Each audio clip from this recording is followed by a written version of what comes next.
any subject you want, do a presentation about something you're interested in. And me being a ham and not being an actuary and not from that background said, here, I would like to never have to go into the office again. So I started to do a little bit of research about pandemics, and it started with, productivity at home and why that's better and not a detriment to society or whatever. And it wound up being really like an interesting delve into how every time there has been a pandemic, and there have been pandemics at regular intervals throughout human history, have really reorganized how people live in proximity to each other. And you can see this all the way back into the Greek period, where they put up walls or whatever, and in the last 200 years it's gotten very like a lot more quantifiable. Okay. But before I go back into the last 200 years, the Black Death is a big one, where they talk, I'm going to talk about this really quickly, because that was like a third of the population died. Yeah. And so labor became very valuable. And to combat that, in England in particular, but in other places, they had instead of a minimum wage, they tried to put a maximum wage on things. So basically they did try to keep labor down, but it didn't work. Yeah. And I only say that because fast forward to now, and that we're seeing that echo again now. And this is a thing that is another thing that has echoed. Mm-hmm. So, but to talk about cities, like in the 1800s, the 1700s, and the 1800s, the dysentery caused sewers and public water, and the organization of like not throwing your waste out of a window, and also cemeteries. Now we get cemeteries outside of city walls. Fast forward to the kind of the two most interesting ones, which would be the Spanish flu and what's going on now. So the Spanish flu, which is probably not really a good name for it, because it didn't come from Spain. Yeah, it was racist and derogatory. That was 1918, right? The 1918 flu, which was first identified in Kansas, I believe, but nobody wants to call it the Kansas flu. I know, right? Yeah, and it's funny because it's like so before the 1918 the flu pandemic of the end of World War I, like people's houses were structured differently. Like I live in a house that was built in 1917, and my house is built because of the way of people's understanding of the flu. Like I have big windows in all of my bedrooms, and under the windows are radiators. And that was because they were like, that was so you could sleep with your windows open. Okay. So if you live in a house where the radiators are under the windows, that's literally because of the so-called Spanish flu. And the other thing, like steel and glass skyscrapers. Yeah. That's because of the sanitation and the spray and like trying to sterilize everything. Interesting. So that penchant for like glass and steel comes from the flu, the 1918 flu.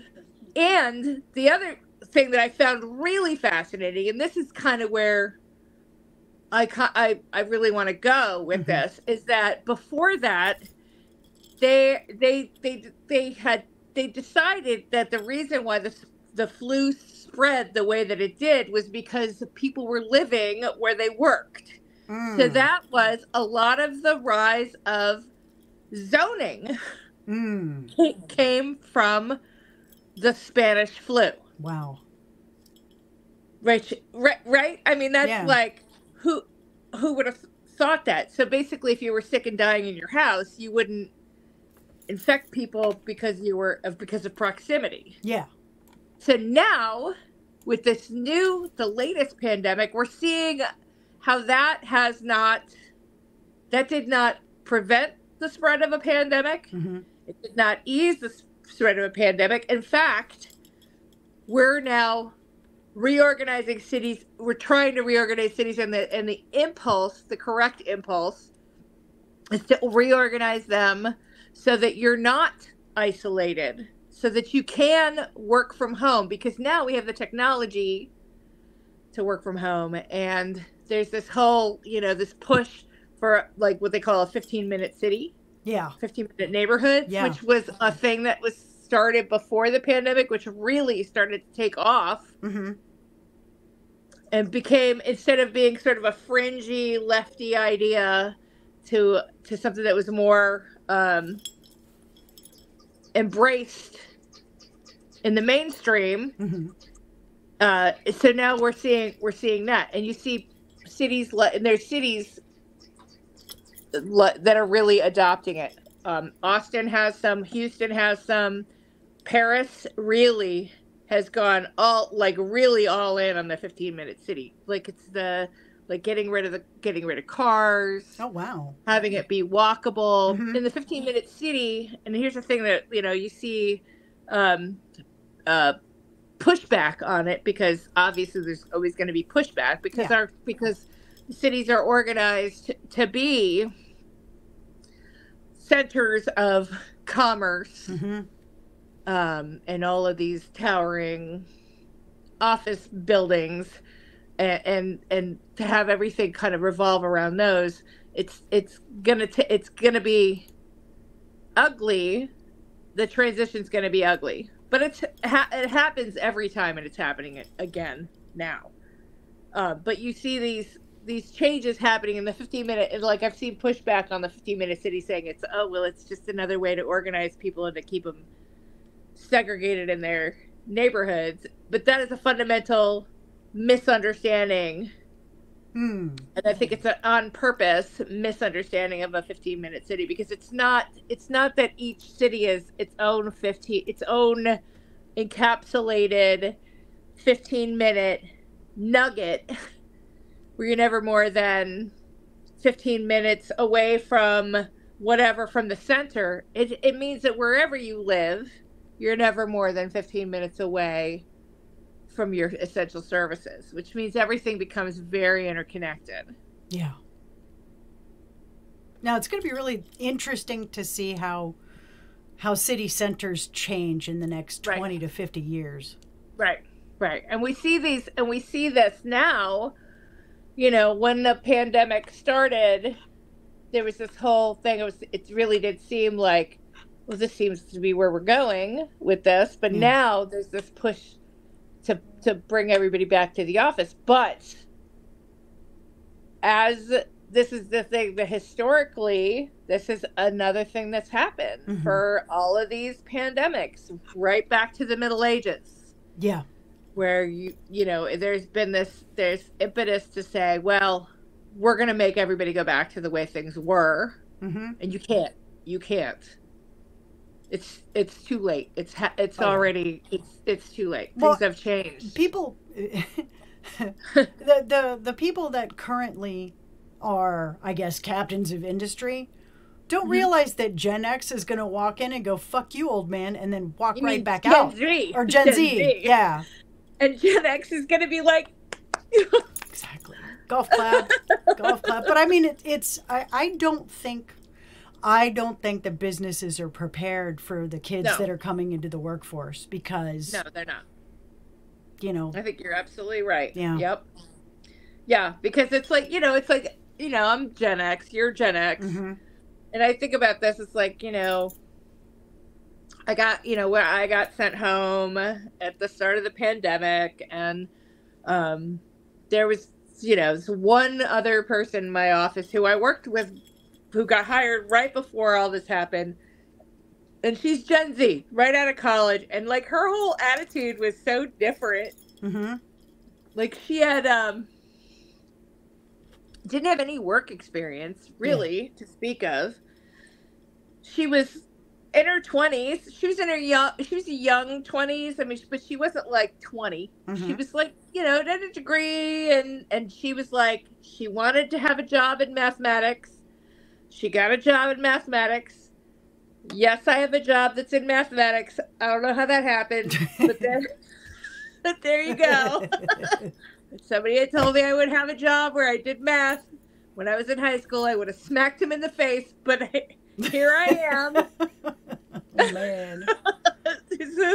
Life brings you to some strange places. And she had, she did her job. She was a really good worker, hard worker, exemplary. None of this, no shade on Gen X workers or Gen Z workers, because it's like people love to badmouth whatever. Yeah. But, when they started talking about bringing people back to the office, she got another job. Oh, yeah. Oh, yeah. And we were all very sad to see her go. She's like, and her reason for getting another job was, I don't want to go back to the office. Yeah. A lot of people that are marginalized, I would imagine, did not want to go back to the office. Yes. Because why as a human having boobs and a vagina and being obviously female presenting, why would I want to go back into an environment where the harassment kicks back in full force? Right. And any number of other things. I mean, it is, and it's just like, that is like, so it's like I mentioned the reason why I got it, like I decided to do this. It's like, it's like I started to, I was like, oh, I'm going to be presenting to higher up. So let's talk about the reasons why it's better to work in the office. Yeah. Yeah. To work outside of the office, to not require people to go in.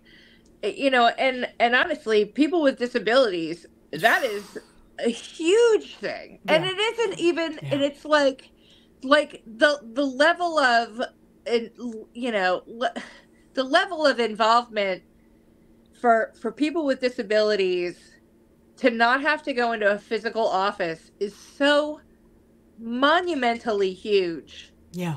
Oh, yeah. It's just, on every level. It's, it's like I'm not.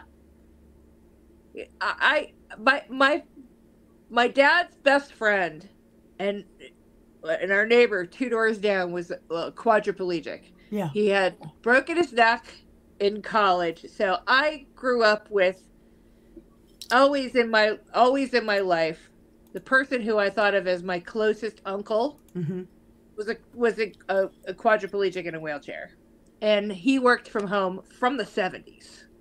Wow. And it's always made me very, like, I don't want to say sensitive, but cognizant of. I'd say empathetic. Well, I don't even know if it's empathetic, because because to me, I don't even think it's empathy. It's just like, it's practical. It's True. like the whole, it's like, like going out to dinner with my uncle, and I took him to Posers back in the day. And fuck yeah. Just because it was like, oh, it seemed like a good idea at the time, and it was like, what do you mean you can't get his wheelchair down the stairs? Just treat it like it's a wheelbarrow. They're like, what do you mean? I'm like, treat it like it's a wheelbarrow. Treat it like, and then I'm like, they're like, no, but I don't know. I'm like, so I'll do it. I'm 17. I'm gonna it's just like, just fucking do it, And it's like, and like getting back to the van, and somebody parked him in, and I didn't park him in. I'm like, we were here first. I'm like, if you were here first, he would be in the van, dumbass. Yeah. And like, just all of this shit. It's just very, I don't know if I just don't, like, all of that, like, I just don't understand how other people think that there's a sensitivity it's not sensitivity, it's just fucking practicality to say, you can't, if somebody can't fucking go upstairs, then eliminate the stairs. It's not. It doesn't take a fucking brainiac to figure this shit out. Yeah.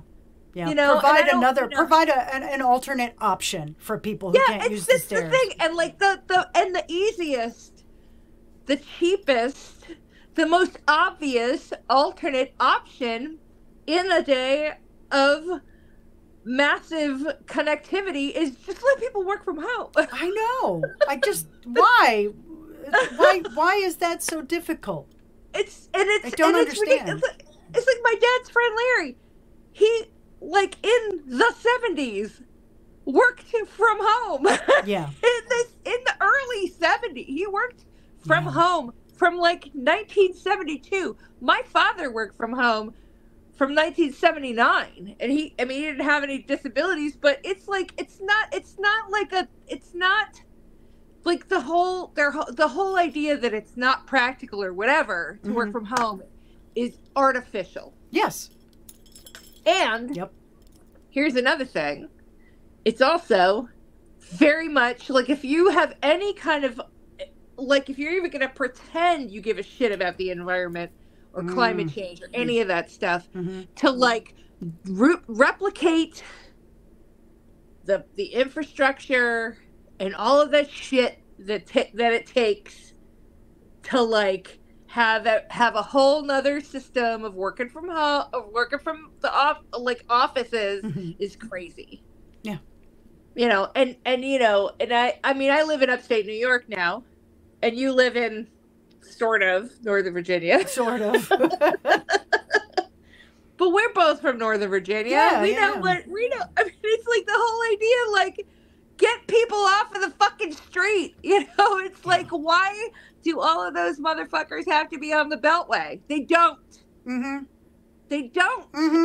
But you have to understand that it's capitalism. All of those, it's 100% capitalism. Yeah. Auto sales would go down, which means people who own oil wells wouldn't make a ton of money, and so that's why you change. So it's like this whole thing. It's like, I live in New York now. I live in upstate New York, but I'm not blind or ignorant to the other, the ideas of like, oh, what's going on in Manhattan. It's like, you know what would help in a city like Manhattan with a massive problem with affordable housing? Change the zoning laws. Yeah. I live in a, where I live. I live in a small city. Yeah.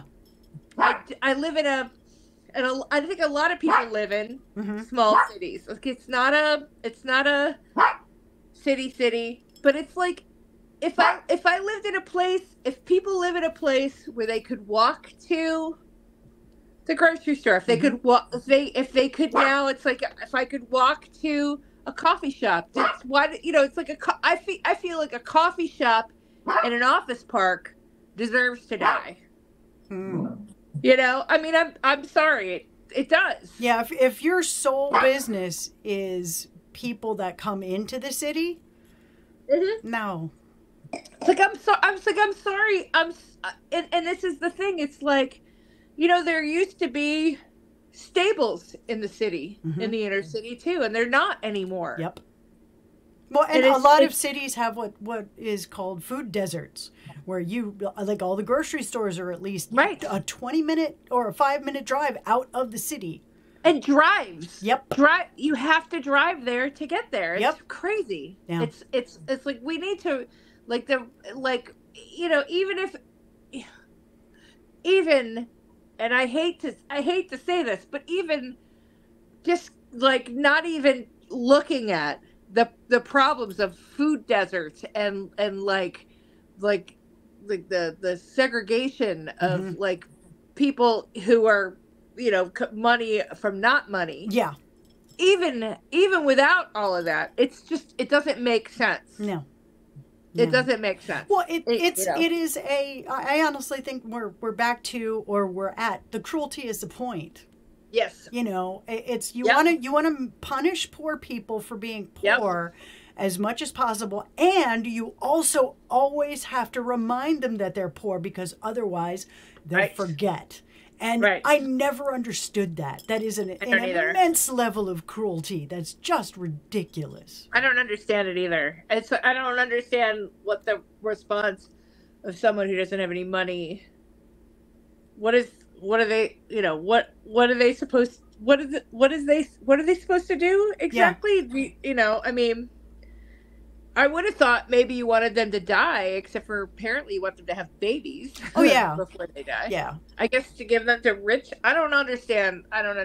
Well, so the whole babies thing is a white supremacist eugenicist wet dream. Yeah, no kidding. Called, like a guy, I don't remember the author's name, but he wrote a book called The Birth Dearth, and the whole thing was a supposition about how white women weren't having enough white babies. And guess who can still go out of state to get abortions? Uh-huh. Yeah. Oh, yeah. Yeah. It's funny. It's funny because what I find hopeful is, in places like Detroit and in my city, I live in Schenectady, New York, which, as you know, and Schenectady is like, has been like kind of likened to Detroit in some ways. It's much smaller and has fared much better lately, but it was pretty fucking bad for a long time. And Schenectady is people like to make fun of Schenectady because it's I don't know, it's just one of those things. But holy shit, you guys have some great Italian mob restaurants. No shit. that's true. But like New Yorkers are like constantly like, oh, it's terrible. They call it, it's funny because they call it the Wild West and all this other stuff, which is ridiculous. Like, you've been here. It's really like, oh, it's so crime ridden and terrible. It's like, I don't know, maybe because I lived outside of here forever, I don't see that. Yeah. But it's gotten to be kind of cool now. But the funny thing is that because it has had, like, it was really bad when GE left, and when the GE was founded here, and there was the American Locomotive Company, which was one of the big train companies. They were here, and then they left. So we have like Detroit, we had a massive decline in industry, and it was a big factory town, and now it's lost most of that. Like there were over 40,000 people employed here. Now there's like 7. Wow.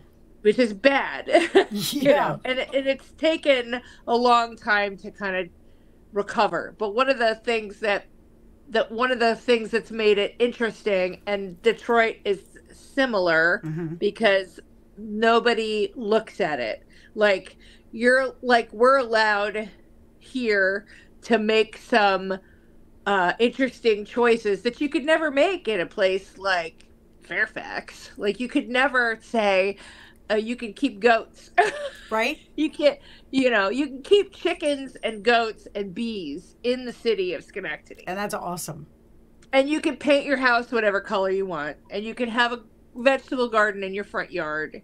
And we also have, they're not guerrilla gardens because they're allowed, but there's like municipal, like you can grow vegetables in the islands. Oh, nice. And empty lots have been turned into like vegetable gardens and stuff, that's really cool. It is very, very cool. It's one of those, and also Schenectady has always had a very rich tradition of being, it's a lefty city. Like, it was the first, city to elect a socialist mayor. Oh, wow. And who then got arrested, because he was with the striking workers at GE. He got arrested with them. So, and it's All like, right. there's a lot of that here. We have like a lot of co-ops, and so there's like a lot of like left-wing residualness in Schenectady, which is interesting. And I see this, and so like I have hope, and and you see this in like Detroit has got some big ones. Like Schenectady is a small city, but Detroit has some gigantic gardens. Yeah, Where and they're growing isn't Detroit food. becoming like a huge art commune mecca as well? Yeah. There's a mix of that. There's like the rich people of Detroit, and then there's not rich people of Detroit. So a lot of like what you're seeing in the art scene and stuff is like the people with money coming back. But there's also these like these urban gardens. Yeah. Okay. Which is like a big thing now. Growing. Do you think that is, to tie this back into the topic, do you think that is, that's been influenced by the pandemic as well? Yes, I do. Especially because it's like, I mean, although we did not experience the kind of like privation due to the pandemic that we could have, and we probably would have. Yeah. And I'm shocked that it didn't happen, honestly. But I think people were like, had kind of the fear of God put in them, that like, who knows what's going to happen. It's like, and so, you see this all over the place, urban foraging and like, growing, instead of growing ornamentals in public spaces, growing, food producing the fruit trees, or for like on purpose growing plants that will produce food for people. Well, I've also seen like guides online that teach people how to splice fruit trees onto regular trees. Which is also really cool.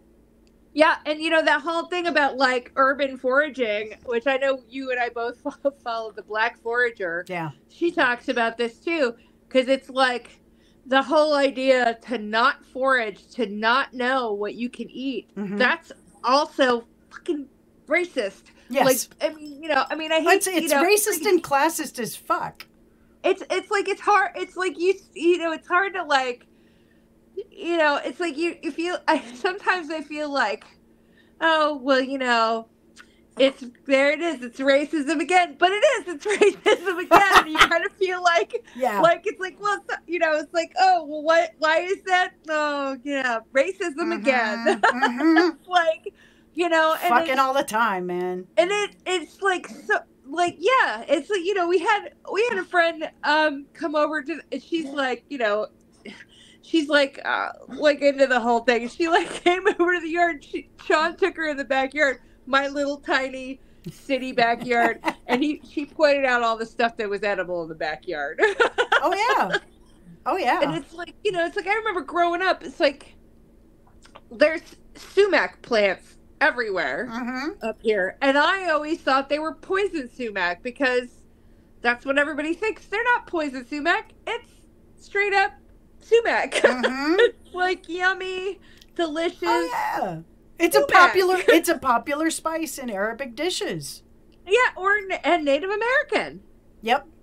That's a bit, it's like, it's everywhere. And I keep saying to Sean, I was like, can you go, get a sumac plant and plant it? Because we've got so much sumac growing up here, like wild. It's just, all of this stuff, it's like all of the, like, so much of our history has to do with setting us up to be extracted. Well, it's pretty much all part of that whole economic monoculture.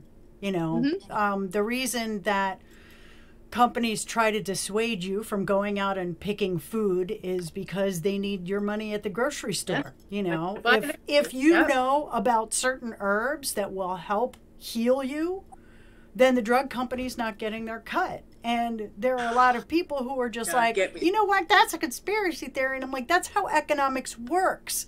Everything gets monetized. Right. And even if you don't, and here's the thing about like with drugs, which, like, without even getting into the incredibly dishonest, fucked up, and kind of makes me so sick thing about advertising drugs. Right? Ugh. Yeah. And it's, I know that there have been jokes for years about the side effects, but motherfucker, sometimes don't play with Happy Fun Ball, right? Right, exactly. Don't make eye contact. With Happy Fun Ball. Yeah, do not stare directly at Happy Fun Ball. But it's like, you know, and it's like, you know, the whole, like, I watch a lot of, like, at, like, late night streaming television. And so you're seeing mesothelioma commercial after pelvic mesh commercial. It's a wonder, you know, it's like, of course everybody's a fucking mess. Oh yeah. It's like, do I have whatever that is? And a lot of these drugs, they're not even drugs. They're just different combinations of shit that they already know that they're trying to. Oh yeah. It's just the Boy, that's another subject. The extractive nature of American society. It's like exploitation. Capitalism has gone out of fucking control. Oh yeah. Exploitation is the name of the game. It's one of the reasons why people don't get paid well. And you, if you have a situation where you're being harassed by a coworker or touched by a coworker, where else are you going to work, honey? Right. Nowhere. Nowhere will hire you. There you go. It's awful. And it's like, and it's like bring it back to, like, I'm going to go real quick on the politics of it again. Because it's making me crazy. Yeah. Our entire lives, ever since I could vote, it feels like the Democratic Party's tagline should be, who the fuck else are you going to vote for? Oh, yeah. Which, you know, the Democratic Party is fantastic at snatching defeat from the jaws of victory. Well, and also, but here's the thing, though. You need to take... lefties need to take a page out of the Republicans' playbook. Yeah. And see that you can take over a party. There is a possibility. The certainly have taken over the Republican Party. Well, I'm seeing Gen Z getting elected to public office, and they are leftist as fuck, and I am 100% here for that. 100%. I mean, you know, I was so happy when Danica Rome was elected. Oh my God. Yep. And where is her district? Oh my gosh! Is it Falls Church? I think it might be Falls Church. It's not my district, unfortunately. I can't remember what my dipshit's district is, but she's a state house, right? I believe so. Yeah. I can look it up. Hang on. That she needs to go to the House of Representatives. Yeah, she's served in the Virginia Senate since 30th District, covering part of Prince William County. Now, I'm in Prince William County, but I'm not in the part that she covers. But Prince William is not, you know, that's not like, you know. Prince William is there's Arlington. I know. We got a lot of tractor places out here in Prince William County, so I was real happy when she got elected. I will tell you that's the thing that I think is that kind of an overshoot, is that I think that, you know, I think there's a lot of people out there who are not, who, especially with the gender thing, they don't fucking care. I don't. They don't care. It's like it's a losing issue.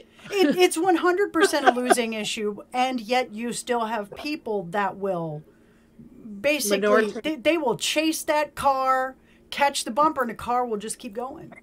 It's a minoritarian issue. It's like it's really, you know, it's like, you know, yeah, people don't. It, like, even right wing people, they don't fucking. I mean, I guess a couple of people care. I guess if it hits too close to home, I don't even know what it is that it is a the idea that someone so wildly different from yourself exists and thrives and is not suffering is a threat. I guess to what you've been told all your life. It's hard. I mean, it's hard. It's like even that though. I guess I think it's like, how can you live in the world and not think to yourself, gosh, it's like, what if it was me? Like, what if I was myself and I was born with the wrong equipment? How would I feel? You know, like, it's like, it doesn't take a very deep personality to think that. No, it doesn't. So that's the thing that kind of gets me, you know. It's like, it really seems like the people that tend to have the biggest problem with it are deeply neurotypical. Yeah, are they though? I mean, but I mean, okay, so we're talking typical, neurotypical as society currently defines it. But I mean, but isn't a person who's neurotypical like that? Like if you're neurotypical, you have empathy, right? I mean, it's like somebody who's neurotypical isn't without empathy. I'm starting to wonder because people who are neurodivergent definitely have a great deal more empathy. But I'm not sure why. I guess I don't know. Maybe calling the people without empathy, which, by the way, somebody who's without empathy is a sociopath. Yes. That's not neurotypical. Yes. If you have no empathy, well, I guess I've just solved that little problem.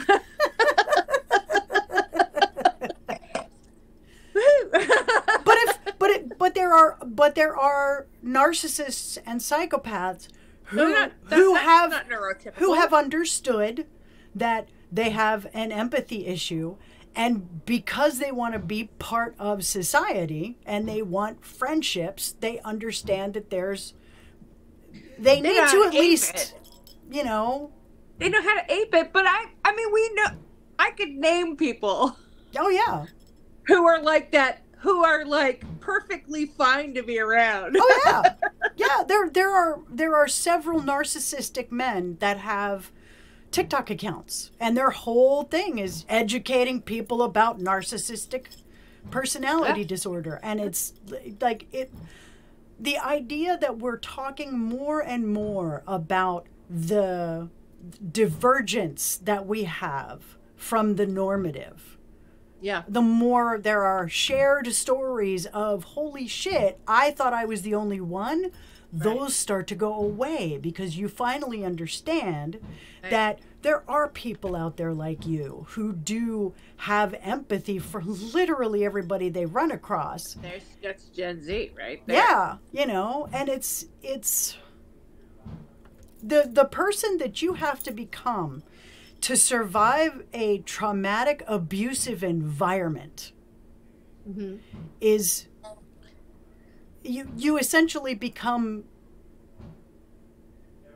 traumatic responses. Yeah. Like everything is a trauma response. Right. And how Gen Z has decided to, nah, fuck you, and just heal. Like, you know, come into this understanding that they need to be better people. We all need to be better people in order for the world to be a better place to live in. Right. You know. Right. And yeah. And it's like I think about like our generation. We were the first generation to be like, gay, straight, whatever. Who gives a fuck? Like, yeah. Yeah. Those people with money who make all the rules, we fucking hate those guys. Everybody else is cool. Yeah. It's like, I mean, you know, it's like, obviously there's homophobes in our generation. But, but for the vast majority of the people in our generation, gay, straight it's not interesting. Yeah. And well, I mean, we also grew up in the punk scene in the 1980s. But even without being in the punk scene, because I know a lot of people who are my age who did not grow up in the punk scene, decidedly didn't, and they also don't give a shit. Yeah, yeah. And their kids, because I don't have kids, and their kids, their kids don't give a shit, and also they as parents don't give a shit if their kids come out they give a shit that their kids come out as non-binary or whatever. Yeah. In the same way that our parents gave a shit when their kids came out as gay, mostly because they're concerned about their safety. Well, my mom gave a shit when I shaved my head for my first mohawk. That was something she took very personally. Yeah. I always had this whole thing. It was like my mother, like I dyed my hair and she was like very traumatized by it. But I think she would have been happier if I told her I was a lesbian. Yeah. Yeah. Like really. Yeah. I think she would have been happier with me as a lesbian. Oh, thank God. I thought you were getting a tattoo. She's like, cool. It's like you can be, as long as I'm a lesbian and a twin set in pearls. She would have been fine with it. Oh my God.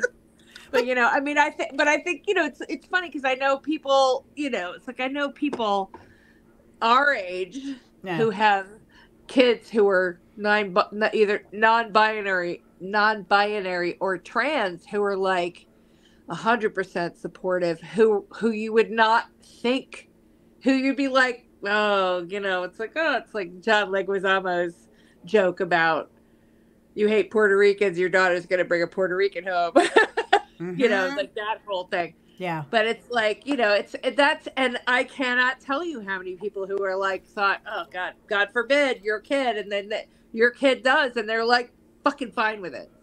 Yeah. And I'm sure there was an adjustment period.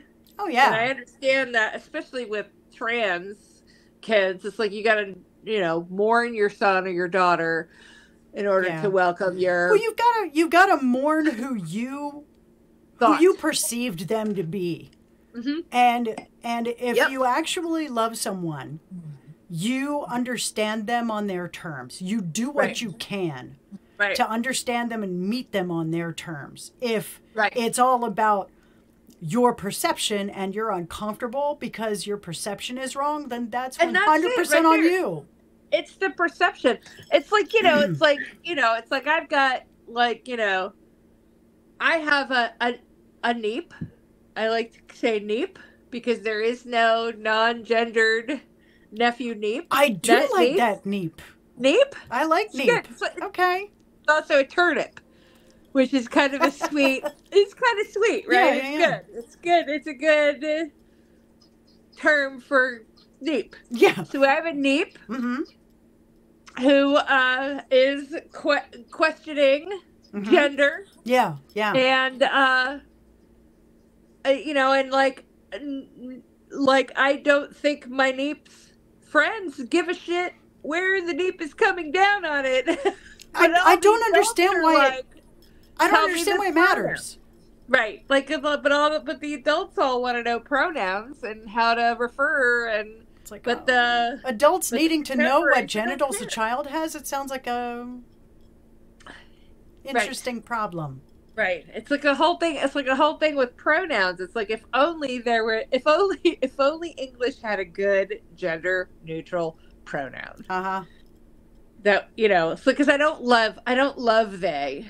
I don't love they because of the and I understand that you was plural or whatever, but it can in writing it could cause for some confusion. I wish there was a better gender neutral English pronoun. And that is a diss on the language, not on anything else. It would be especially as as person in business, I don't love using they. I wish there was a good gender neutral pronoun to use. Yeah, I actually like they, them because I feel like I'm a collection of people jammed into a meat suit. I understand that, but like when you're, trying to do things that are more precise, it has shortcomings. I mean, everything's got shortcomings. Oh yeah. But I don't love that. I don't love that. And also because I was just the number agreement thing. Yeah. It's always been, but that's a personal thing. I wish there was, it's sort of like when they came up with Ms., which I like. Okay. The MX? No, MS as opposed to MRS or MISS. That doesn't imply married, your status as a woman. Okay. That to me is a good example of like a pronoun or a title. Yeah. That said that didn't make any kind of judgment on anything. I wish there was a like a similarly. MX is good for a title, but it is not a good pronoun.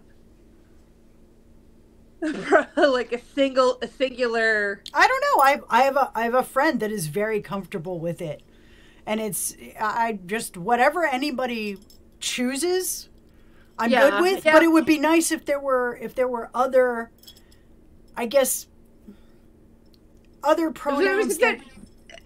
A better pronoun, like it has been used as a slur. True, and yet there is a good friend of mine who chooses it as a pronoun. But that's a choice, right? Yeah. As an individual, choosing it is a choice, but to use it on everybody. Is, no. Well, that's why you ask them their pronouns, and if. Right. But for me, with my job, I send letters to people all the time, and I I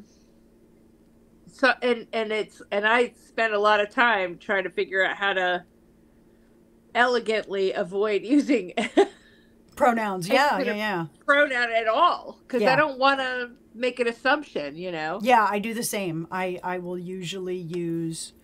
The person's name instead of a pronoun or their title or whatever, but sometimes you can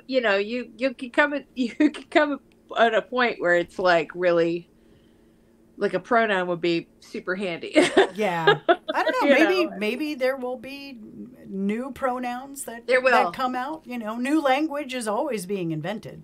There will. I mean, it'll probably be they, and I will probably it will probably be less ambiguous, but so sometimes now it's like I hear they used sometimes in dialogue, and I don't like it takes me. I'm confused about what they're talking about, but that's probably because of we live in a transitional period. Yeah, I tend to think that some of the older generations, it takes a while to catch up to what the newer generation is.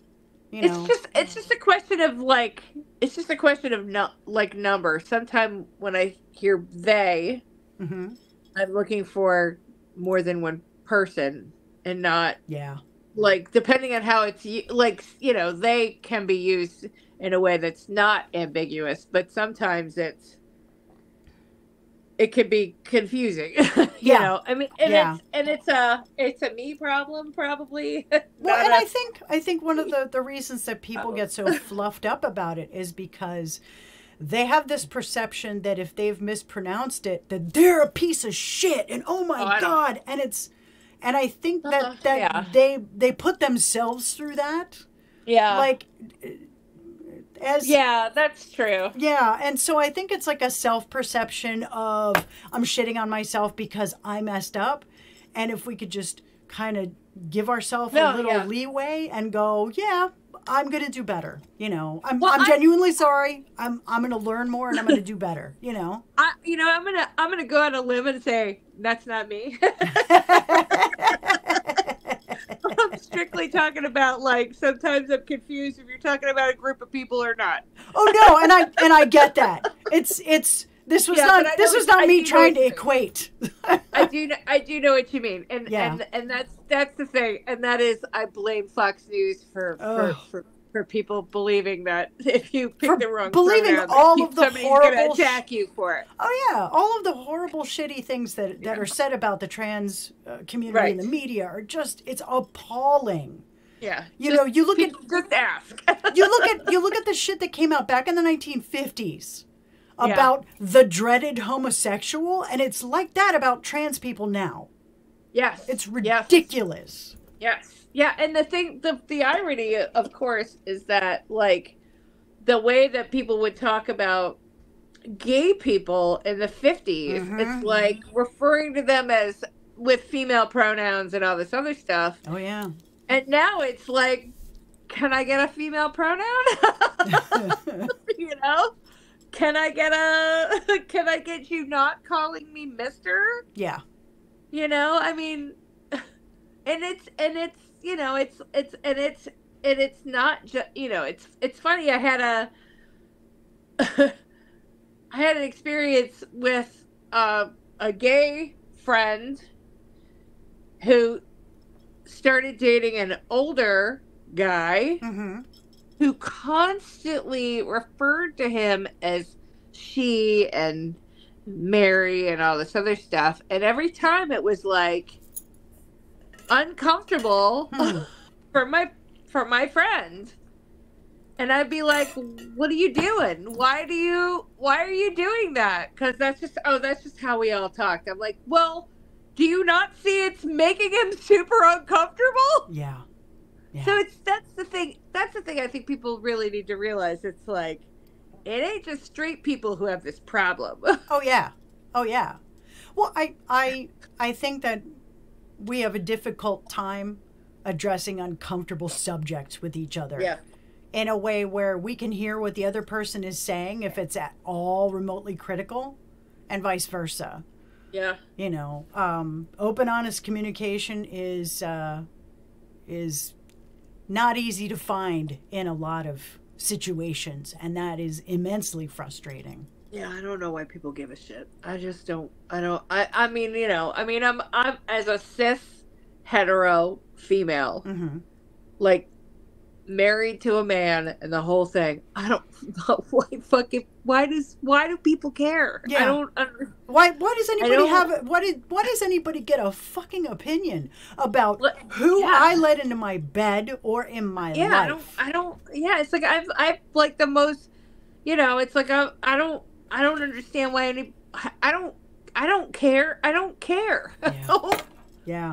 How does it impact me? It doesn't. It doesn't impact me. And even if, you know, like it's like, I'm sorry if you think it's icky, don't look at it. Yeah. I don't care. I guess that's been my whole point, like my whole like position from the time I can remember. It's like, well, okay, well, it doesn't affect me. Yeah. I don't, you know, it's like, it's like when a man decides that you shouldn't have an abortion. It's not up to you. No, you don't have a uterus, so you should stay the fuck out of it. Thank you. You know, it's like, I understand that you maybe think it's icky. Yeah. And I'm cool with you thinking it's icky, so don't think about it. So just walk away. You know, just don't think about it the way you don't think about 10-year-old girls being forced to give birth. Right. Or the fact that one of the big scans that you get is at 20 weeks. That tells you whether or not, you know, you're gonna hold your baby as it gasps for breath and dies. Yep. Yeah. Or whether you're gonna like feel your body contracting and killing the fetus inside of you. Yeah. Yeah. That's got to be. I can't even imagine the level of trauma that so many women around this country must be suffering through because of this legislation. Right. It's like, you know, or like that woman in Ohio who had a miscarriage and flushed it, and then was like that the way the media acted like she flushed her baby down the toilet. Her living baby, yeah. Like, well, and then there was the woman where she got an okay from the judge to get an abortion.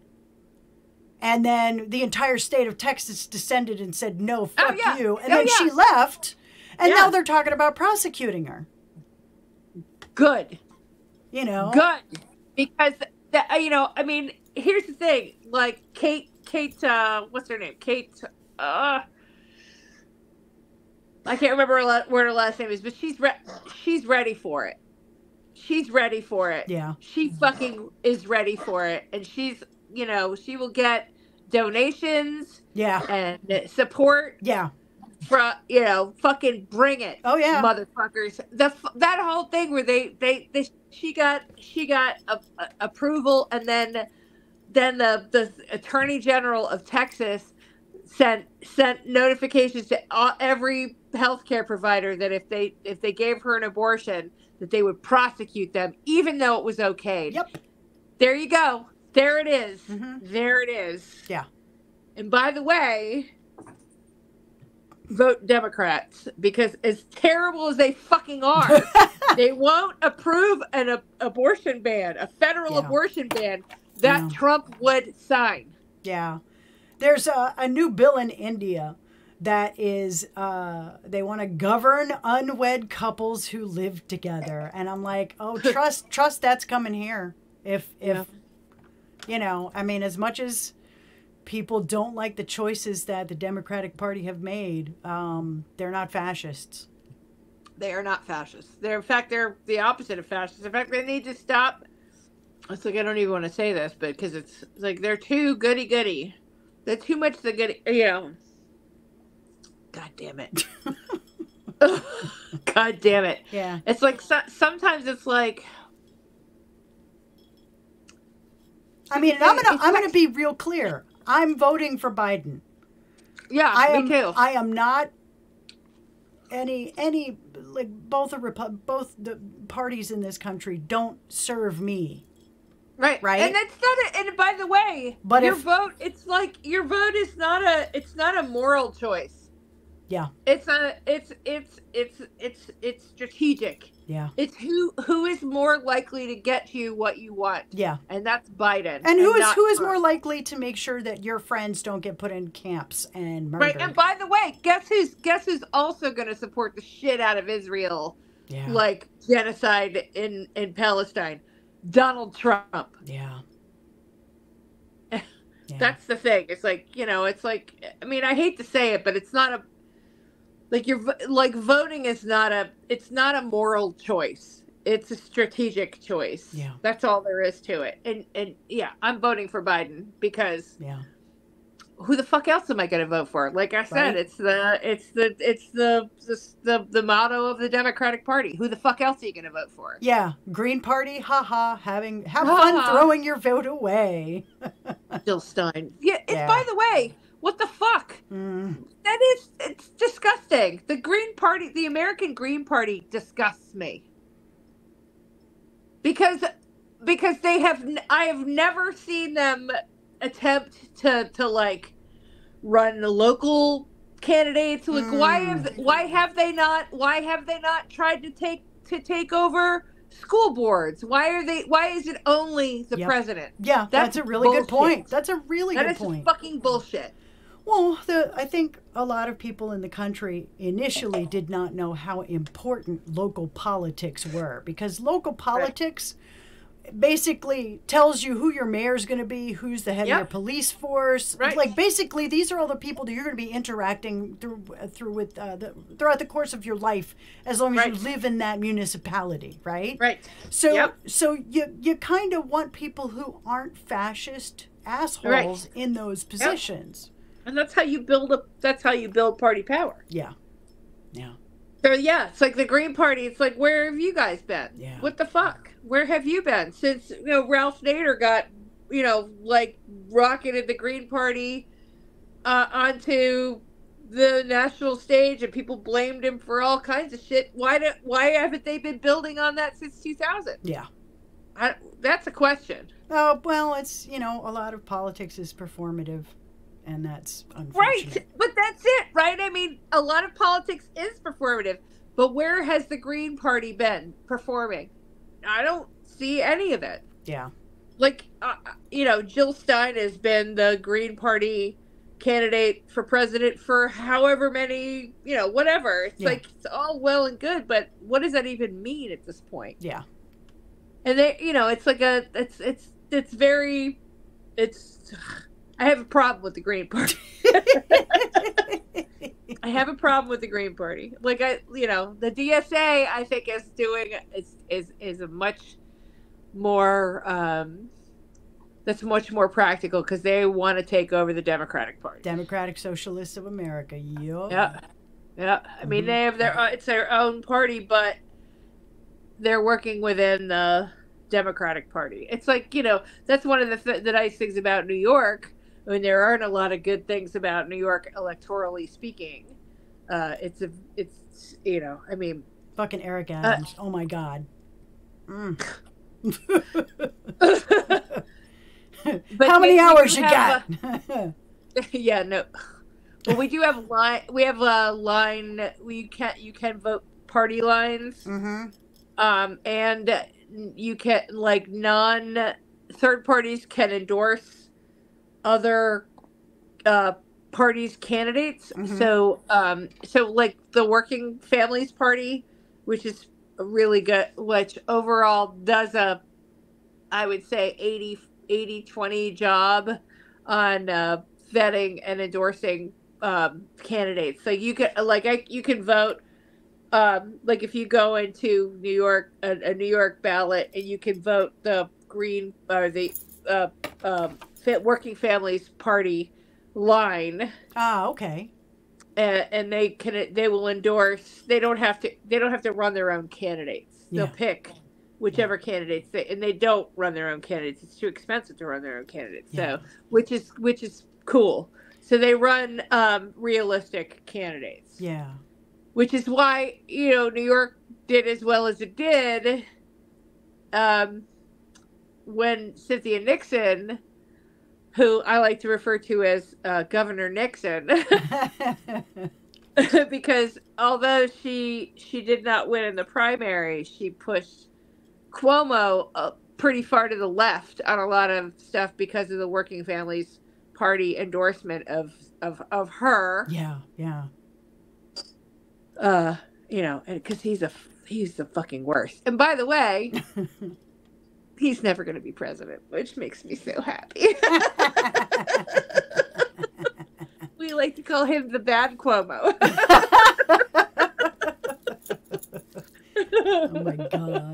Oh my God. Yeah. So I have a question. Okay. Let's say, looking 20 years down the road, what do you think is going to change with cities because of the current pandemic that we're still fucking in? What? Yeah, by the way, we are still... Okay, so I think what's going to happen is... I think we're in the last gasp of, no, seriously, you need to come into the office. I sure hope so. Holy 4 cow. years into it, if you're still telling people, you know, I mean, I think what's going on now is like, there's places that are trying to like convince people to come in by having, you know, like, oh, well, this is awesome about the office or whatever. So basically, I think what's going to happen is largely it's going to settle into a pretty serious hybrid model, but I think that there's going to be a lot more leeway taken on people who don't want to come in at all, and I think it's just going to be I think this, coupled with the huge problem with the housing crisis, which you are already seeing, and this is the thing. So I kind of touched on this earlier. Yeah, like zoning was a thing that came out of the last pandemic, and I think that's gonna be the thing that's gonna change in this pandemic, and there's a reluctance to do it, to change zoning now in big cities. Yeah. But I think smaller cities are already doing it. Like you're already how's Schenectady doing with that? Are you seeing signs of it in Schenectady?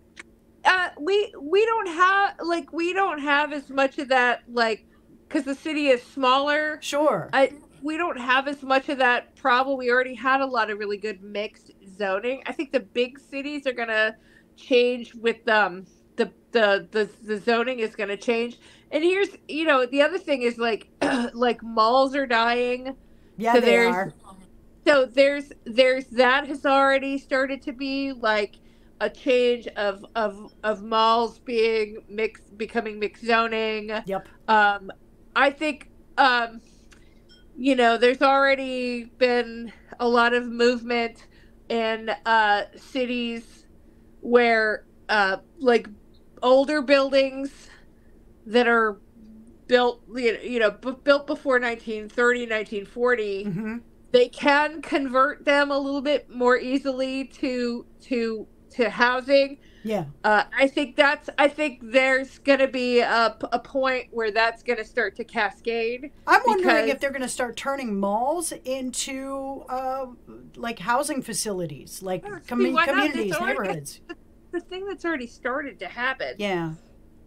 And honestly, it's like, it's kind of a running joke. Yeah. About turning a mall into a retirement community, but I don't know why there have already been malls that have like really old malls. Yeah. That have been turned into like, the storefronts have been turned into little apartments. But it's like you think about like Tyson's Corner.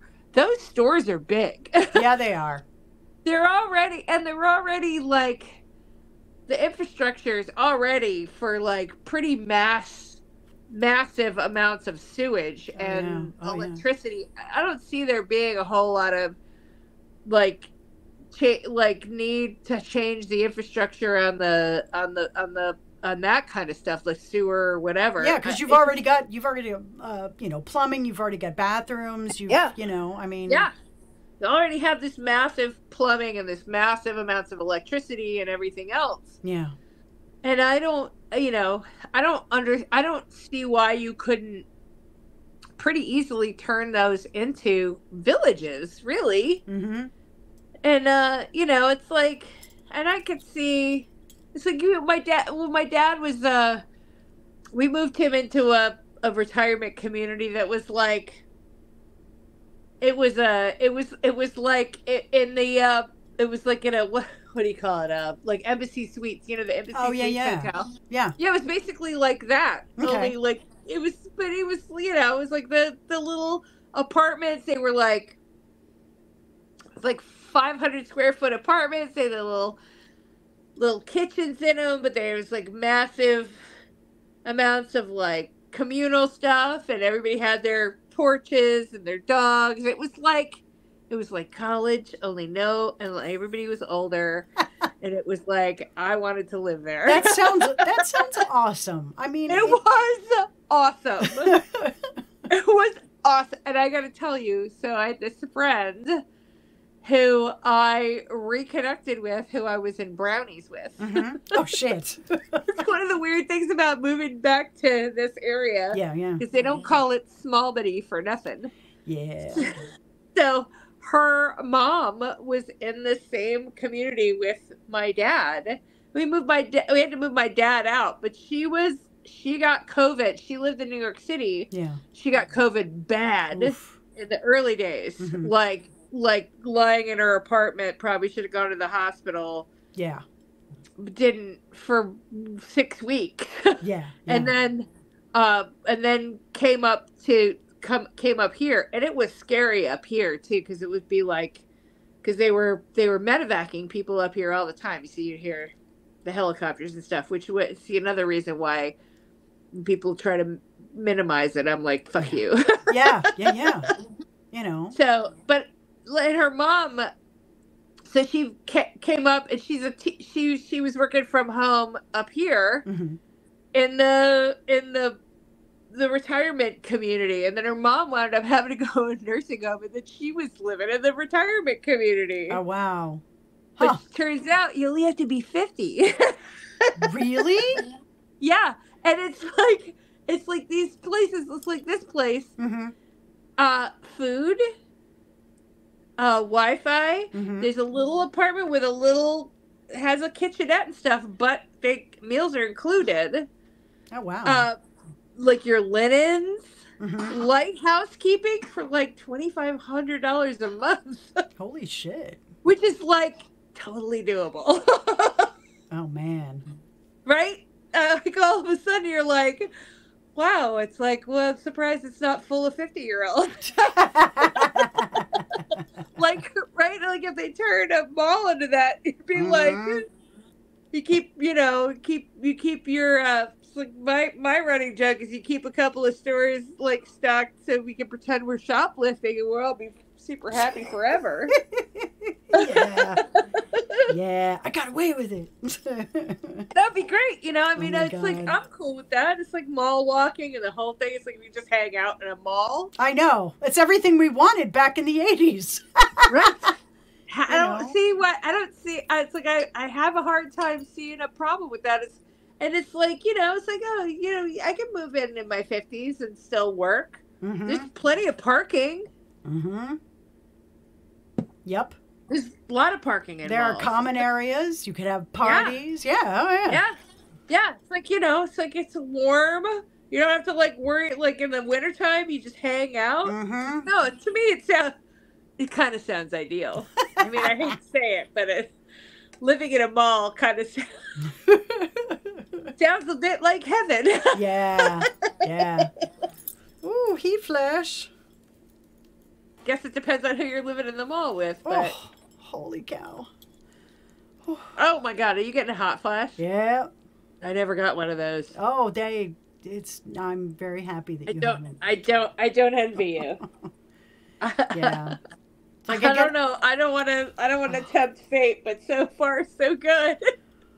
Ooh. Yeah, I get hot and nauseous. It's awesome. Oh, well. Yeah, getting old is the tits.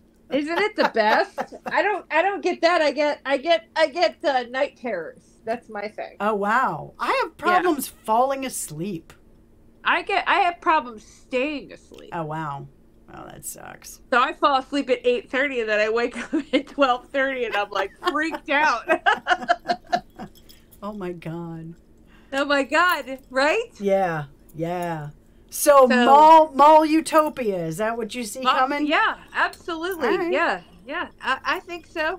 Yeah, like a Farrell's and a piercing hut. Farrell's. Oh my God. I wanted the huge like jungle themed split, or like the bucket of ice cream they would bring out and they would and they had the drum going and it just looked awesome because there was lots of plastic animals and that just, I'm sure that I would have ended up like in just a coma in the corner from all the sugar. It just looked puking. Oh my God, Farrell's.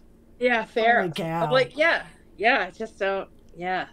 I used to go to Farrell's with Jackie, because so my best friend Jackie, who, I don't know if you ever met Jackie. I don't think I ever did. You would have liked her. Her mom was the secretary in the mall office at Tyson's. Oh wow. So right? Okay. Like fancy. Yeah. That is fancy schmancy. Yeah, fancy schmancy. So we got to park in the underground. What? But there's a tunnel. Rude. Well, there's not anymore, but back in the day there was a tunnel. Now it's stores, but yeah, we could park in the tunnel. Oh my God. And it's like the shit that you think is like high key, it's just right. I'm telling you, it's so funny. It's like, so yeah, my best friend, her mom was the secretary in the office at Tyson's. Kira's dad was the chief of performing arts at Wolf Trap. Yeah. So it's like I got all kinds of backstage nonsense going on. But yeah, it's like awesome. I spent a lot of time at Tyson's with Jackie. Oh my God. That summer where she had summer school and I didn't. I would walk to Tyson's. And it was like from my house walking to Tyson's it wasn't far, but it was harrowing. I imagine. There Tyson's was no sidewalks. Yeah. Oh yeah. Back in the day. Holy cow.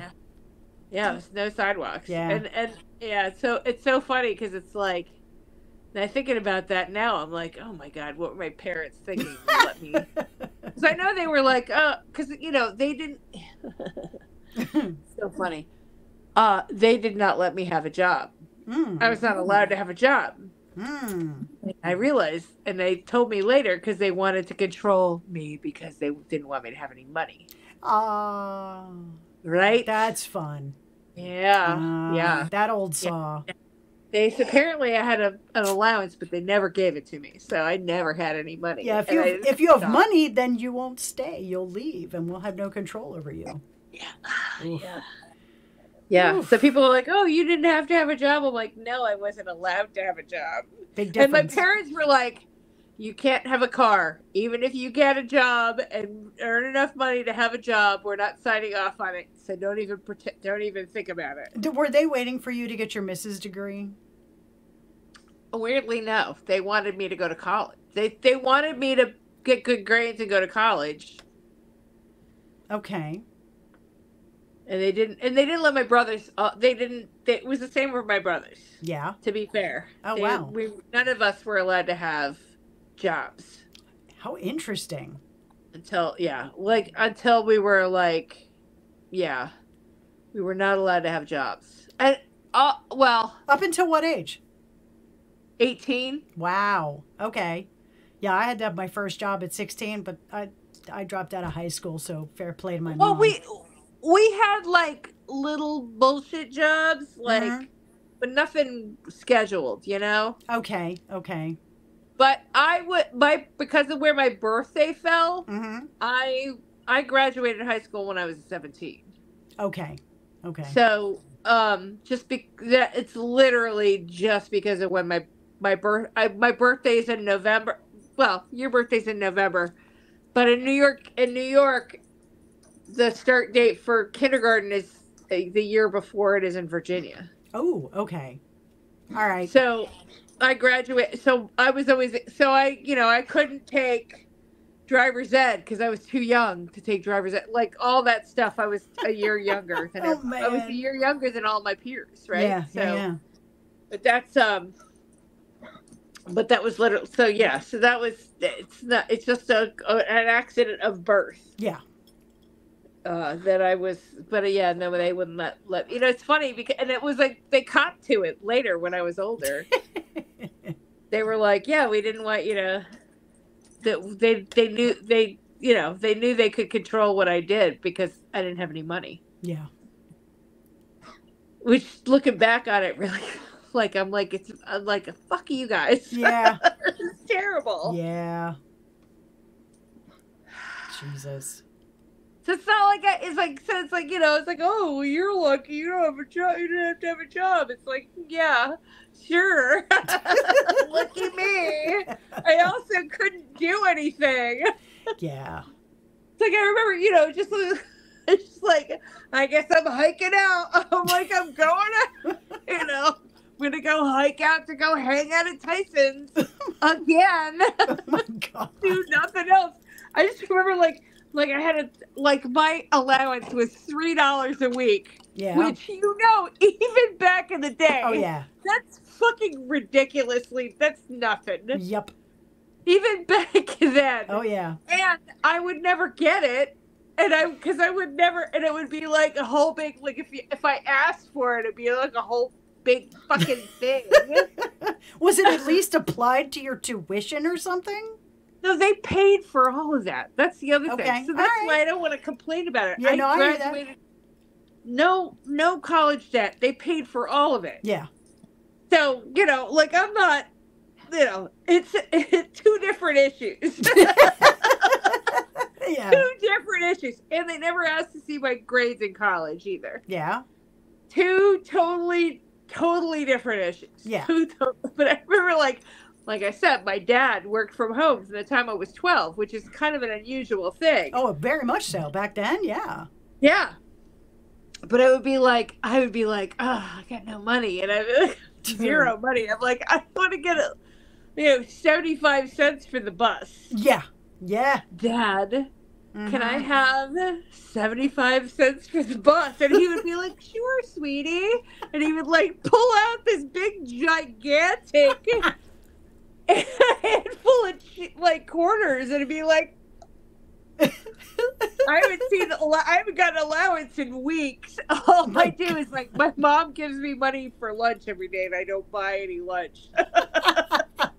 Oh my God. It's this big handful of change. I'd be like, and then I would go to the mall and steal stuff. I was really good at stealing albums. I was really good at stealing records.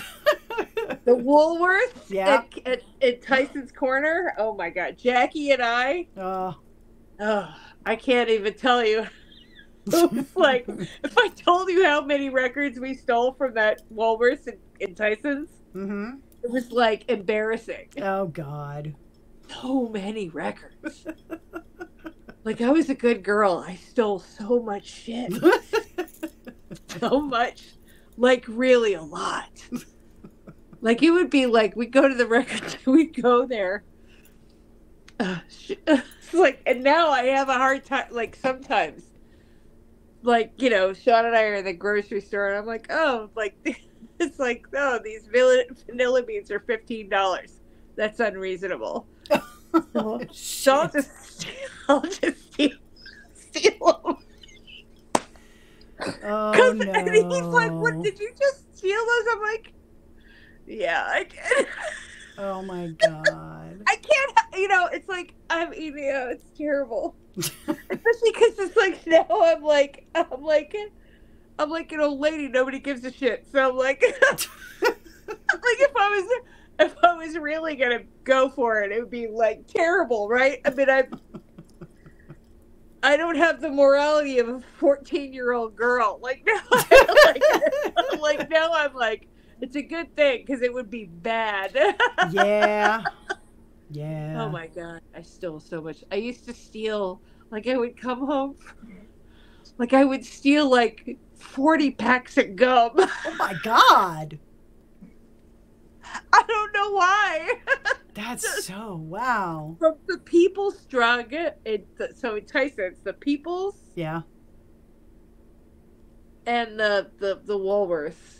Oh jeez. Oh my God, there was like a really, so you would get a record bag, a record store bag. Are you sure you want to continue talking about this on a live podcast? Yes, I do. Yes, because I think it's all right, let's buckle up. Here we go. It could just be, or this is a character. I wrote this character when I was in high school. Yeah. Who was a klepto. Yeah. And she would. She would take a record. She would buy a record. She would have a record in a record store bag. Yeah. The really flat ones. Yeah, yeah, yeah. And then you browse. You get real close to the bin, and you browse, right? You flip through. You pull a record out to look at it, and instead of dropping it back in the bin, you just drop it in your bag. Or not. As the case may be. That was a theory. In theory, that would seem like the perfect way to do things. Oh, yeah. Yeah, the idea is sound. Yeah. Seemed like you could do that. Seemed like it would be easier to do in Walden Books, but it turned out seemed to be the books were too bulky. But especially if you had, if you had records, though. Yeah. It seemed to me like if you had two records, you could drop one in the middle between those two, in theory. But in theory, you didn't really need that. You just needed a one. Yeah. Yeah. I'm not saying whatever. And I don't know. I don't remember anything about 30 packs of gum. But, all I know is that I tried all the different flavors of bubble yum. What were your favorites? Cherry. Cherry? Black cherry. Interesting. I don't think I ever had black cherry. I will say that... You see how quickly I come up with that answer. I will say that the first time I had Iron Brew when I was in Scotland, it tasted just like Hubba Bubba. Hubba Bubba. You remember Hubba Bubba? I do remember Hubba Bubba. Yeah. I did not try the Iron Brew, but I will tell you this. Mm-hmm. Kira sent Sean and me haggis. Really? Yes. I had haggis chips and I had a reaction. How did the haggis taste? What did you have a reaction I to don't haggis? know. I don't know. You need to try different kinds of haggis. Clearly. Because haggis is just sausage. Well, we had haggis before. Yeah. But it was different, I mean, we had haggis in Northern Ireland, and it was just after Burns night. Yeah. I mean, haggis is one of those things that's kind of a weird thing. So my friend Lisa got us a full haggis. Okay. And that whole thing. Yeah. And it tasted like black pudding, sort of white pudding. You know what black pudding tastes like? Yeah. It's got those kind of spices, but it was a lot stronger and a lot more oats and stuff. A lot more grain. Okay. Like it was a lot more like when she cut it up, when it was cut open, it was much more almost like a dry porridge. Yeah. More than a sausage. Okay. Like a casserole almost. Okay. I don't know. I might have to try it someday. And then when I was in Scotland visiting Kira, it was a lot more like sausages. Interesting. And the flavors were a lot less strong. Mm-hmm. Like not as strong as like black pudding, white pudding, but in that vein, but a lot much more like sausagey. Okay. Kind of a thing. Okay. Like I think haggis has got it's pretty wide. Okay. And they're vegetarian versions. And then what Kira sent us was kind of like in between. It was like yet again not like other haggises I'd had. It was kind of like halfway between the porridgey kind of oaty Northern Irish one and like a regular Scottish haggis, like a sausage. Okay. It was good. It was mild. It was not, because I don't like lamb or mutton at all. I fucking hate it. Yeah. There's a thing, like I have a sensitivity to I'm sensitive to something. It just tastes to me like lamb and goat cheese tastes like goat pee. Interesting. Like dirty barnyard. Okay. So I'm really sensitive to that. So I was like worried about haggis because it's mutton. But it wasn't. It was pretty tasty. It was pretty mild. Okay. And it was good. I would definitely recommend trying it again if you find yourself in Scotland. Mm-hmm. There are vegetarian haggises. Okay. Which they and Kira also sent us some a chocolate with the haggis spices, so you can get a vegetarian haggis. Okay. That's got the spices, and none of the spices that are in haggis are gonna be like spices that you're not that you haven't engaged with your whole life. Sure. It's just in a different like proportion. Yeah. That's all. It's not like there's not like some like weird Scottish spice that you've never. Yeah. You know? I'm not sure what it was about the haggis chips. It's processed food. Yeah.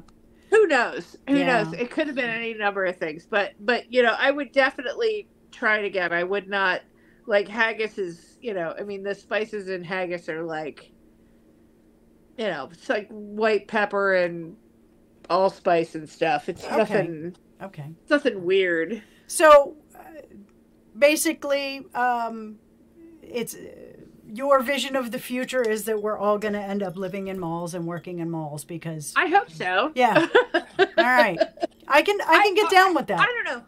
I think in 10 years, I'm going to be surprised if if things haven't come down to being knowledge, so-called knowledge workers, people like you and people like me, working at least somewhat from home. That would be nice. Or not non-centralized. Yeah. And like leaving the streets, which we should, to people who can't, who have jobs that they can't work from home. And I think that in the end, like cities, I mean, fucking Eric Adams notwithstanding, you know, I mean, that's always been the problem with the mayor of New York City. It's extractive. It's New York City is, it's shocking. Remember, like, I'm like, it's so upsetting. And by the way, thanks Rudy Giuliani, because this is really what we're talking about. Like, you know, back in the day, you know, when we were young, and I don't want to like do, when we were young, it was really bad in a lot of ways. It was like dangerous and the whole thing, and then Giuliani came to power, and people were like, oh, it's going to be the Disneyfication of New York City, and it was. Yeah, it was. You know, I mean, but there's got to be there's a point between that. It's like, the whole point of everything is like, when is it going to be that people realize that, you know, when we say, oh, my vote doesn't mean anything, but the fact of the matter is that when we as a collective, our voice can only be heard if we stick together. Yeah. And that's it. That's democracy. It's like, you know, it's like, I mean, it's awkward and it's terrible, and things have gone so far off the beaten. And, you know, I think part of the problem is that this country, the democracy was a lot more sensitive to the size of the democracy back in the day. Yeah. Which is good. But on the other hand, there were a lot of other issues. Like, you had to be a man, and you had to be a landowner, and all this other shit. Oh, yeah. I mean, there's... the thing is that I think the main problem in this country is that we've lost the ability or the will to evolve the democracy. Like, somehow the Constitution is like the Ten Commandments. Oh yeah, it's inalienable, and you can't amend it, even though there are fucking amendments. And which, by the way, and not only that, but the first thing they did to the Constitution was amend it. It was the 10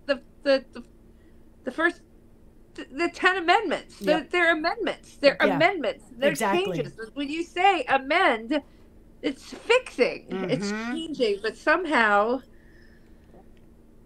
there's a, you know, and the I don't know, we're in a very precarious point right now, because it seems like the people who are like willing to amend the Constitution, amend things, don't don't want what we want.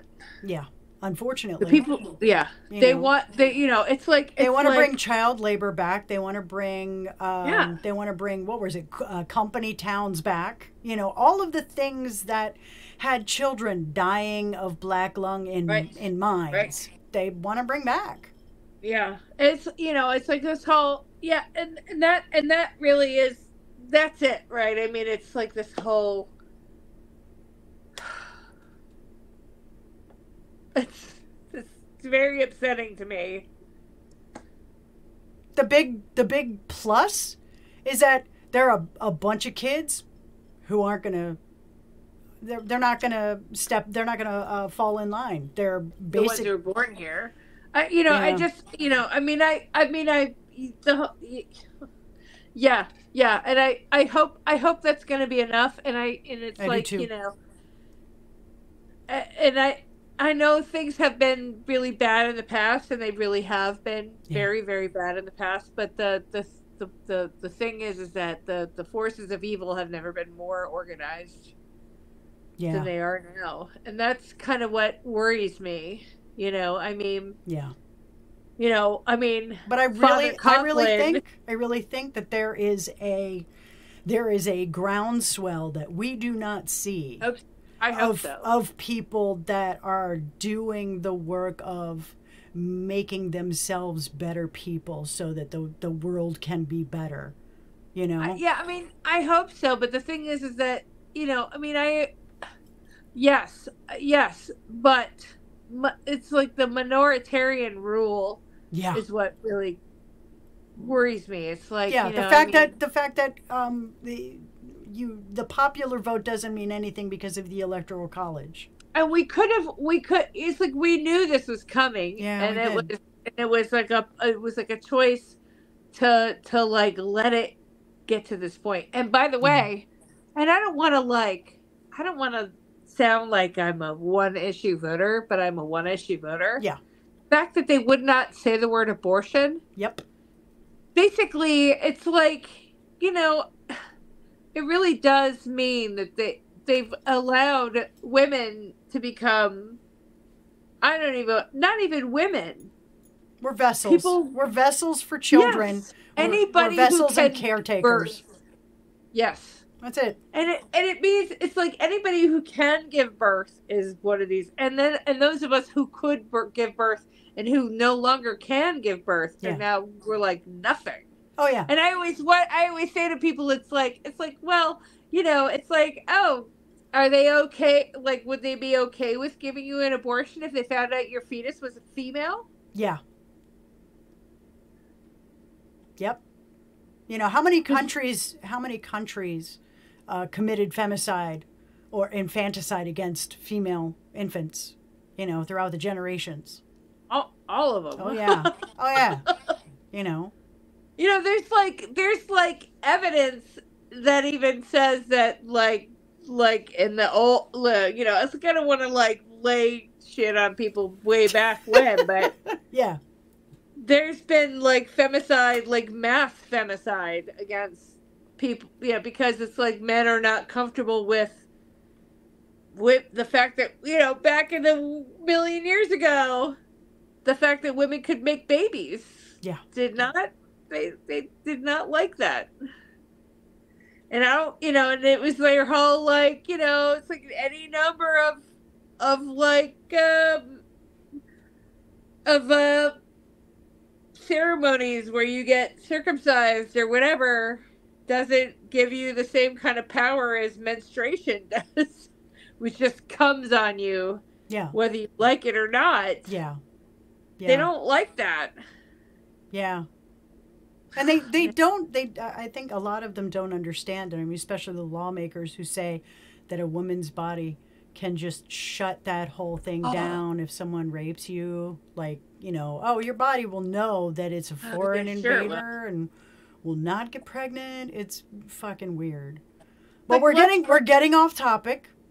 No, okay, well, except for I'm gonna go on this off topic. Okay. Because it's like the reason why, Judaism says that your religion passes through your mother is because of all of the raping that happened in Russia. Oh, wow. You couldn't, and that's literally true. You couldn't know who any baby's father was, but you could know who the mother was. Fucking pogroms, man. Yep. Yeah. The raping and the raping and the raping. Well, there's an argument to be had for agriculture ruining everything, and basically the onset of agriculture being the first time that mankind was then interested in owning things, because you then had property, you had a house, you owned your wife, you owned your child, and that's when paternalism started to matter. Is when it affected your income, and it affected how much you could keep and what you could give to people. I mean, for years, estates would be entailed away from the female line. Well, yeah, except for there's a but that is not every society. There are societies that have agriculture without having that structure. This is true. This is true. It's just the more Caucasian, I guess, civilizations. Eurocentric, let's call them Eurocentric. Well, it's your basic, people with a domination fetish. For lack of a better word, domination and control. Yep. It's 100% power. Yep. I mean, it's all, it's like I don't want to, human history is very interesting, and it's all fraught with, it's all very, it's wrapped up in a lot of stuff. It's like, it's like you look at all these kind of interesting aspects of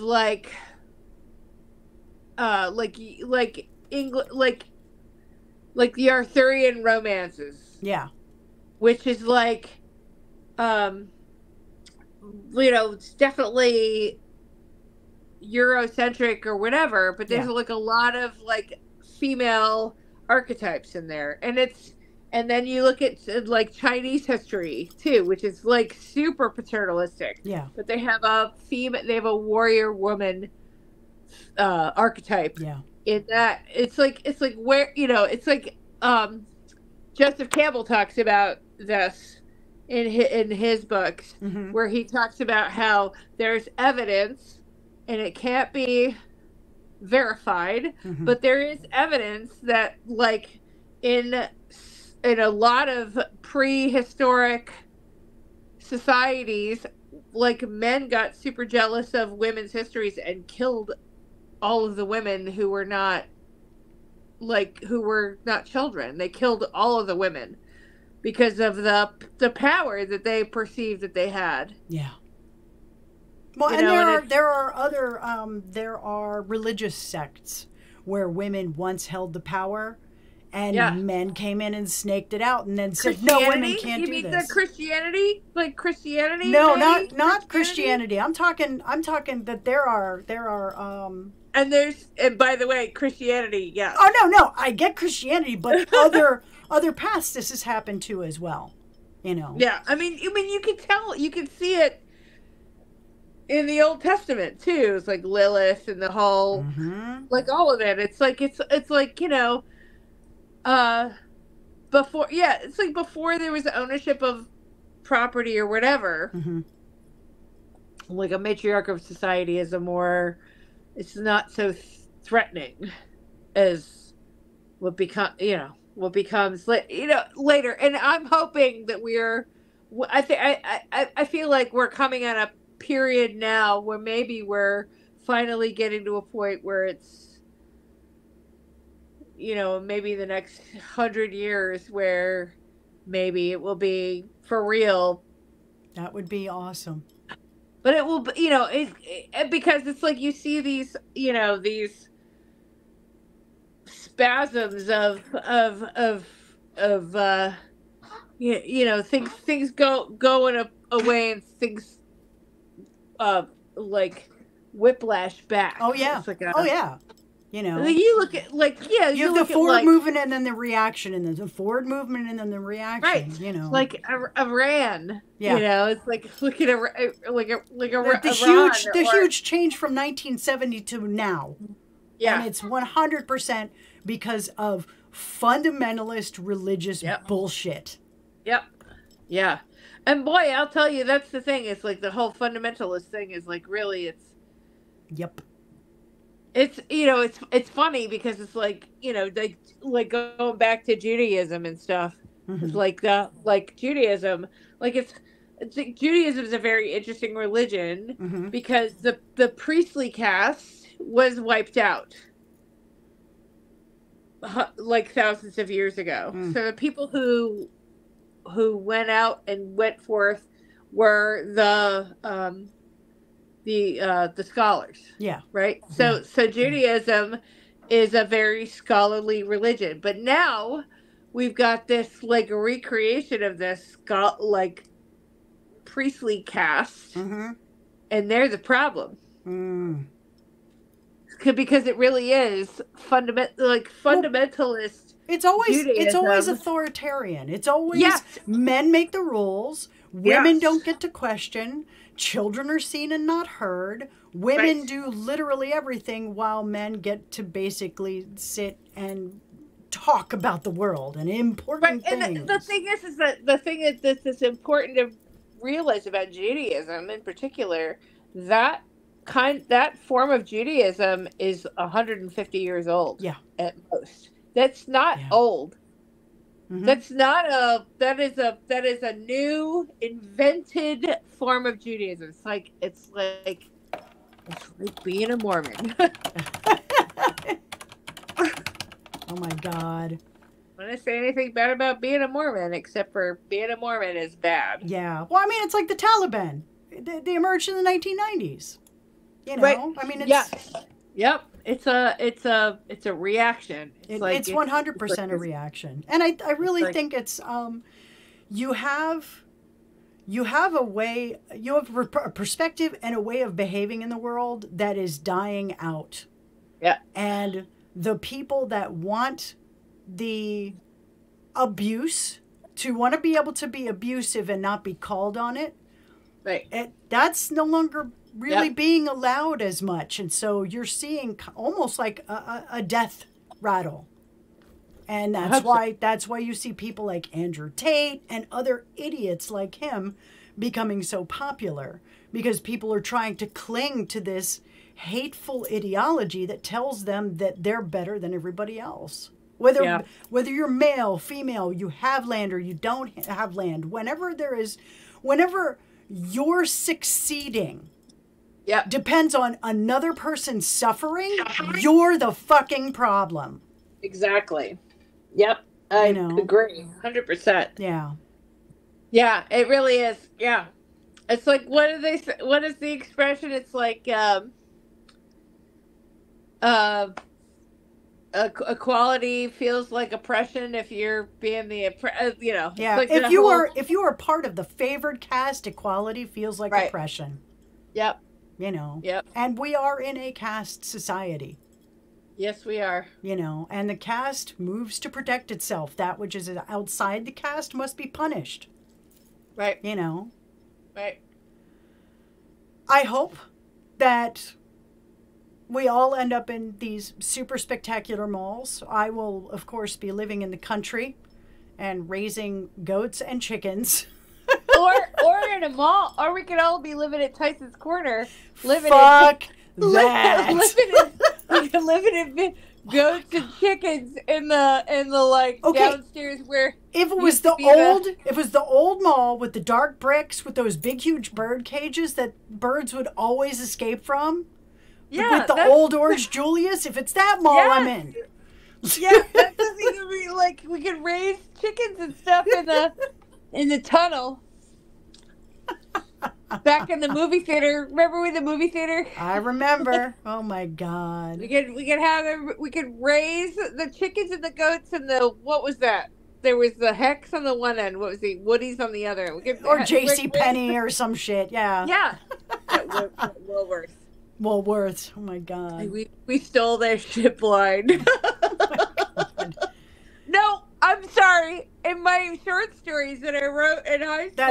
That's right. Your character was a bad person. My character and they should was feel a bad girl. Stole a lot of gum. And a lot of remember the gum that had the liquid centers in it? Oh, I hated that. Oh my God, I can't remember, like Chewies or some shit, or like it was some sort of squirting metaphor. Oh, was it? Yeah. What was it? Like Squirty gum. 1980s. I don't remember what it was called. All right. What is it? No, Orbit, fuck you. Retro Liquid No, it Center wasn't Gums. Orbit. What was it called? Refresher, Trident Splash Gum. No, is it what it was called? It was Splash Gum. What the fuck? What was it called? I'm just... Freshen Up? Maybe. Freshen Up? I'm looking on, now I'm so sad because I know exactly what you're talking about. But gum in the center. Ugh. Yep. Freshen Up. The gum that goes squirt. Freshen Up. That was it. Squirt? No, it was called Freshen Up. They've got a package here, and it's got like the little square gum with the circle cut out. Like it's Freshen Up. That was it. Splashing out. Oh yeah. Well, it's not. It's more oozing or leaking as opposed to like squirt marks shooting away from the package. But yeah, Freshen Up. I used to constantly think, well, maybe if I chew on these, I'd be like snake venom, and you could maybe blind your enemies. Hundreds and hundreds of. I'm not saying that I chewed hundreds of those. Yeah, but you probably chewed. But I did. All right. Do you have any final words on how pandemics change how we organize cities? Is there anything that you feel we haven't covered? There's nothing that I feel we haven't covered. However, I will say that things are changing. They are. Oh yeah. And when we look back on things in the we could look back on past pandemics and see the rise of steel and glass cities or clean drinking water or things like here's the thing that I think is pretty interesting. And back in after the Black Death, there was they tried to put a maximum wage on things. You had mentioned that in the beginning. Yeah, and we see this. It's like we push. We've pushed and pushed about the $15 minimum wage. Yeah. And now here's what we got. And then we have a rise like in labor that has not been seen in decades. And maybe this is the Gen Zers and maybe it's the pandemic or whatever. But all I could tell you is that it's an inflection point. I think a lot of people had a harsh awakening because of the pandemic. Yes. You had a lot of people that perhaps didn't realize that they were being assaulted, exploited, or exploited by, like, you leave your house and it's like certain places are just an assault on your senses. Yeah. So if you aren't privy to that every day, if you're not listening to like the same sales dickheads telling the same shitty titty jokes at the water cooler, all of a sudden you're like, oh wow, that was a really toxic environment.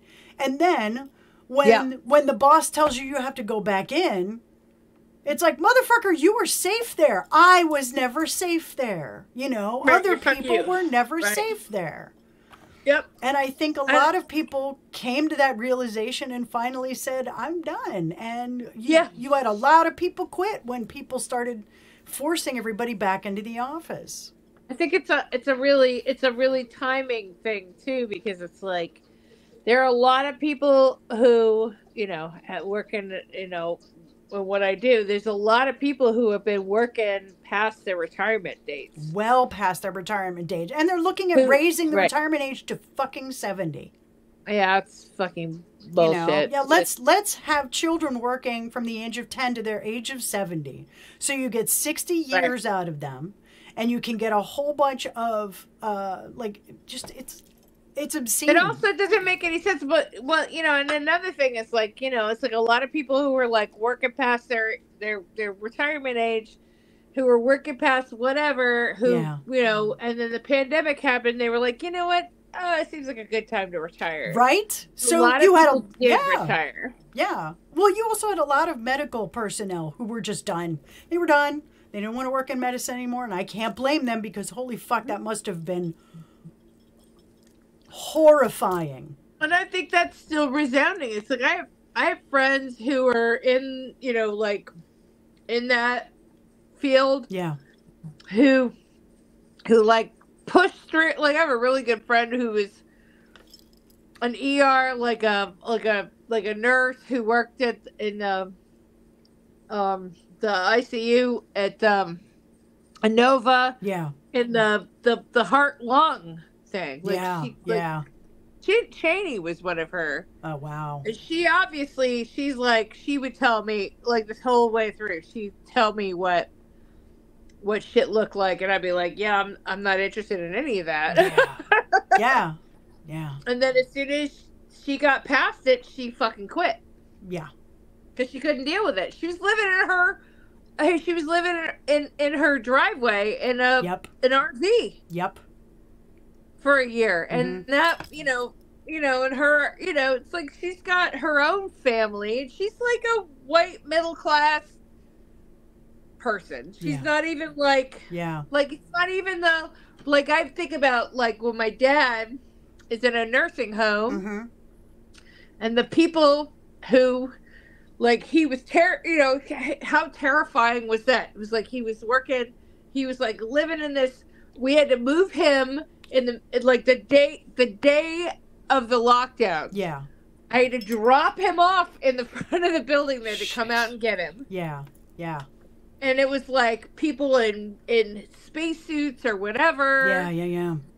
For years, and we didn't get a chance to go into his room for 2 years. Oh wow. You know, it's crazy, right? I mean, yeah. But I mean, it changes your perception a lot. Yeah, but those people, and it's like I think about this: the people who he had in his nursing home, which were like literally next door to another nursing home. Yeah. The nursing home next door, they had COVID went through it, and they had like huge numbers of deaths. Oh, yeah. And like, and his, they didn't. Yeah. And it was like, you know, it's just like, but it's like, but we're going to pretend like that's not a thing. Yeah, exactly. Like we're going to pretend like, what is it? 2,000 people a week are now getting infected? Something like that? Yeah. It's like, you know? how many 9/11s? You know, how many 9/11s a month are we going through? People dying of COVID? Still? Oh yeah, but you know we're gonna relax mask restrictions. You know we're gonna. It's just it's immensely frustrating. We're not gonna talk about long COVID. Yeah. Oh yeah, we're not gonna talk about this being a mass disabling event. The fact that we don't even know what people are going to be affected by, how people are going to be affected by this long term, because it's novel. Which, by the way, Sean and I have not had it. I ended up getting it in October, and I wanted to die for 2 days. It was awful. And it's like, yeah, after all of this time, you still, it's like, I know a bunch of people who are just getting it now, who are like, yeah, and they're vaccinating the whole thing, and it's debilitating. And it still packs a punch when you've been vaccinated. I can't imagine how much worse it would be if I was not vaccinated. All right, we are at 2 hours. What? So I am going to pull the plug on this, but you definitely need to come back on. We need to talk more about stuff. Okay. All right. Thank you everybody who has been tuning in. Thanks for joining us. Thanks for participating in the conversation. I hope you have a great rest of your night, and be good to each other. Yep. I love you. I love you too.